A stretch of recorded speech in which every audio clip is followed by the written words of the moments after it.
Berbagai peristiwa penting terjadi di masa lalu, semuanya berlangsung menurut hukum sebab akibat, peristiwa yang terjadi pada masa terdahulu maka akan berdampak pada masa-masa selanjutnya. Tidak banyak yang dapat kini kita pelajari, berbagai sumber-sumber tertulis maupun jejak peradaban penting yang ditemukan.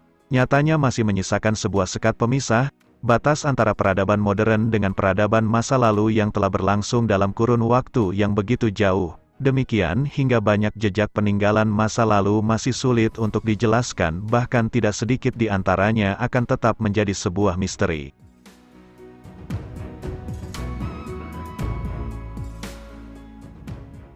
Dalam sejarah Weda, berbagai kitab Purana mengisahkan begitu banyak peristiwa-peristiwa penting dan luar biasa terjadi di masa lalu. Namun beberapa di antaranya mungkin sangat jarang bisa kita ketahui.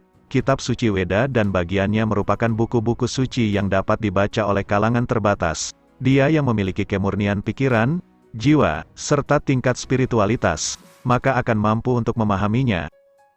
Seperti halnya yang tersurat dalam Bhagavata Purana, sebuah penggambaran peristiwa penting terkait kepemimpinan Raja Segara serta kaitannya terhadap sebuah wilayah bernama Kapila Aranya, yang diakui memiliki begitu banyak kedekatan dengan negara bagian Amerika Serikat yaitu California.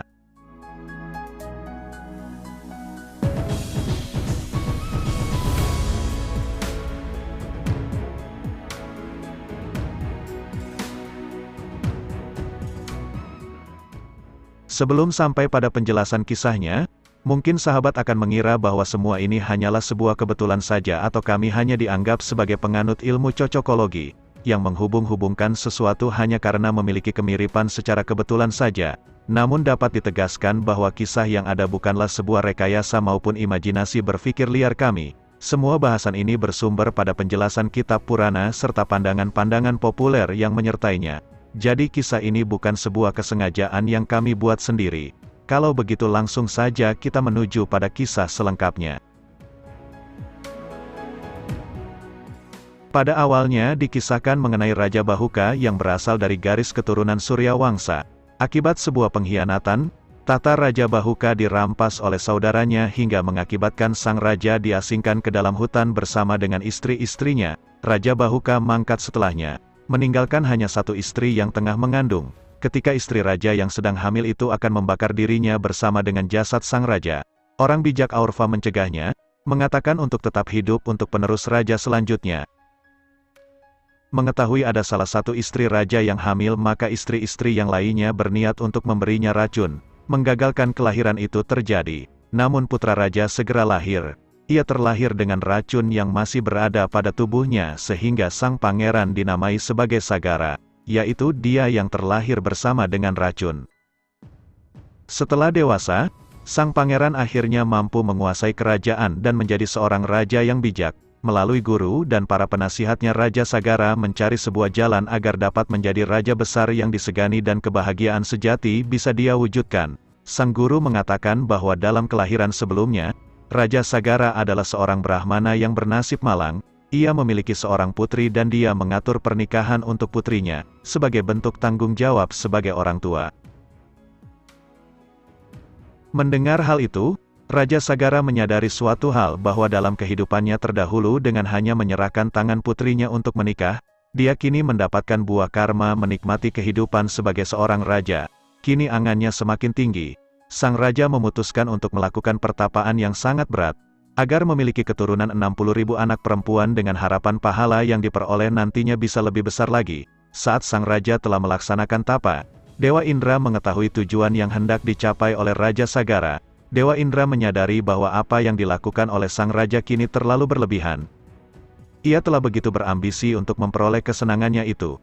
Jikalaupun permohonannya nanti terwujud, bahwa dengan menikahkan 60.000 anak perempuannya Raja Segara bisa saja dapat menggantikan tahta Dewa Indra sebagai Raja para Dewa, maka melalui kebijaksanaan Dewi Saraswati, permohonan Raja Segara belum dapat diwujudkan. Dalam doanya, ketika sang raja meminta anugerah 60.000 putri, seketika berubah menjadi 60.000 putra. Oleh karena itu, Raja Sagara menerima 60.000 anak laki-laki dan bukan anak perempuan.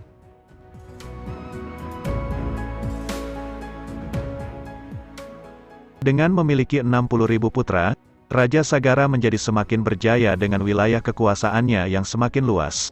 Untuk menandai wilayah kekuasaannya, sang raja berniat melaksanakan upacara Ashwamedha Yatnya untuk membuktikan pengaruhnya yang begitu besar. Sekali lagi Dewa Indra tidak merestui hal itu terjadi, karena perasaan jumawa sang raja akan menjadikannya lupa pada kewajiban sebagai penuntun dharma bagi rakyatnya. Sebelum upacara api suci berlangsung, Dewa Indra memindahkan kuda persembahan Raja Sagara dengan menempatkannya pada ashram Resi Kapila, tempat pertapaan sang resi. Mengetahui kuda yang akan digunakan dalam upacara Ashwamedha Yatnya telah hilang, maka Raja mengutus 60.000 putranya untuk mencari ke setiap penjuru loka. Saat akhirnya 60.000 putra Raja Sagara menemukan kuda Yatnya di ashram Kapila Deva, mereka mengira bahwa sang resi yang telah mengambilnya. Begitu mengusiknya mereka, mengganggu pertapaan sang resi hingga atas kemarahannya, saat Resi Kapila membuka mata, api memancar dari tubuh para putra Raja Sagara dan membakarnya hingga hangus menjadi abu. Sungguh putra Raja Sagara tidak menghormati kepribadian yang begitu agung. Mereka telah lupa akan sebuah etika, hanya menggunakan akal tanpa ada hati nurani. Melalui kemarahannya mereka terbakar oleh api amarah mereka sendiri. Kitab Brahma Purana menyebutkan bahwa Resi Kapila dalam konteks Raja Sagara dengan 60.000 putra telah menuduh sang resi mencuri kuda Ashwamedha. Mereka sesungguhnya tidak menyadari bahwa dengan kemarahannya telah mengganggu Dewa Wisnu yang sedang terjaga dalam sosok Resi Kapila. Mereka sungguh sangat berdosa dengan tindakan mereka sendiri. Tidak semua putra Raja Sagara hangus di sana. Beberapa di antaranya masih hidup, yang selanjutnya dikenal sebagai Raja Dilip dengan keturunannya Bagirata. Dalam waktu yang telah cukup lama, saat Raja Bagirata berkuasa, ia melakukan penebusan dosa, melaksanakan tapa ke hadapan Dewi Gangga agar bersedia turun ke dunia sebagai pemberi berkah kesucian penebus dosa bagi para leluhurnya, hingga dengan demikian dapat dibebaskan dari segala kesalahan semasa mereka hidup di dunia.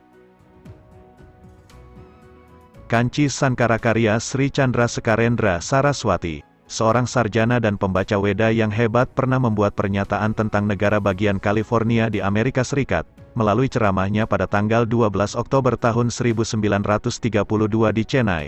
Ketika beliau memberikan banyak contoh untuk menunjukkan bahwa pengaruh Hindu atau peradaban Weda berlaku di berbagai belahan dunia, disebutkan diantaranya adalah negara California. Beliau menceritakan kisah Purana Raja Sagara, yang gagal melaksanakan yatnya api suci beserta Ashwamedha akibat kuda yatnya telah hilang, dan berujung pada kematian 60.000 putra-putranya setelah terbakar hangus menjadi abu di Patala Loka.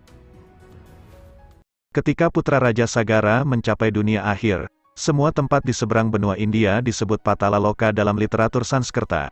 Di sanalah Kapila Aranya ashram Resi Kapila, tempat bermeditasinya sang resi berada. Dia yang bijak bernama Bagirata, penerus generasi Raja Sagara, bersumpah akan membawa sungai Gangga ke bumi untuk mensucikan abu leluhurnya agar dapat menuju surga. Aliran sungai Gangga akhirnya hadir ke bumi. Demikian hingga lautan disebut sebagai Sagar atau Segara menjadi awal maupun akhir, dan Gangga disebut Bagirati. Kanci Sankarakarya Swamiji setelah menceritakan kisah ini, menunjukkan bahwa Pulau Kuda atau Horse Island di Alaska menjadi tempat di mana Dewa Indra menyembunyikan kuda Ashwamedha, dan uniknya hingga kini tempat tersebut tetap menjadi rumah bagi kawanan kuda-kuda liar Amerika. Taman Gunung Abu atau Ash Mountain Park dinyatakan sebagai tempat terbakarnya 60.000 putra Raja Sagara yang kini dikenal sebagai Mount Shasta, puncak tertinggi kelima di wilayah California, serta nama California sendiri sangatlah dekat dengan penyebutan kata Kapila Aranya. Kata Kapila Aranya mungkin saja dieja dengan dialek penduduk setempat sebagai Kalifo Aranya yang secara lambat laun penyebutannya menjadi California, dan perlu diingat lagi bahwa masyarakat asli Amerika dikenal dengan nama suku Indian yang identik dengan kata India. Pulau California tercatat menjadi sebuah penamaan bagi orang-orang Eropa pada abad ke-16. Mereka mengira bahwa California bukanlah bagian dari benua Amerika, karena ini nampak sebagai satu pulau yang terpisah melalui Teluk California. Pengakuan ini terjadi sekian lama, bahkan tercetak dalam peta-peta dari abad ke-17 hingga 18 Masehi. Begitulah kisahnya, Jika ada yang masih dirasa keliru maupun ada yang terasa kurang dalam penyampaian video ini, silakan sahabat tambahkan pada kolom komentar di bawah. Terlepas dari persepsi sahabat baik setuju ataupun tidak, memang itulah adanya. Begitu juga pandangan-pandangan yang menyertai setelahnya. Sekian dan terima kasih.